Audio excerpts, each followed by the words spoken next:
बिस्मिल्लाहिर्रहमानिर्रहीम। अस्सलाम वालेकुम। आज हम बना रहे हैं हरे मसाले का रायता। हरे मसाले का रायता बनाने के लिए एक बाउल लिया है और उसमें हम हाफ़ के जी दही डालेंगे। इसमें हाफ़ कप हम दूध डालेंगे और दही और दूध को हम अच्छे तरीके से मिक्स करेंगे। ये मिक्स हो गया। अब इसमें हम हाफ़ टी स्पून नमक डालेंगे और हाफ़ टी स्पून ज़ीरा पाउडर डालेंगे।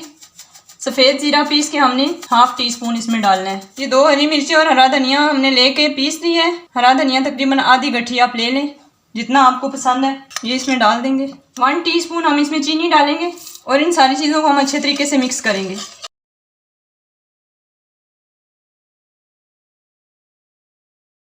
ये मिक्स हो गया है और तैयार है हमारा झटपट हरे मसाले का रायता। आप इस रेसिपी को गर्मियों में ट्राई करें, ये गर्मियों में बहुत अच्छा लगता है खाने में। उम्मीद है आपको आज की हमारी रेसिपी पसंद आई होगी। अगर आपको आज की हमारी रेसिपी पसंद आई है, हमारी वीडियो को लाइक करें, कमेंट करें, हमारे चैनल को सब्सक्राइब करें। अगली वीडियो तक के लिए अल्लाह हाफिज़।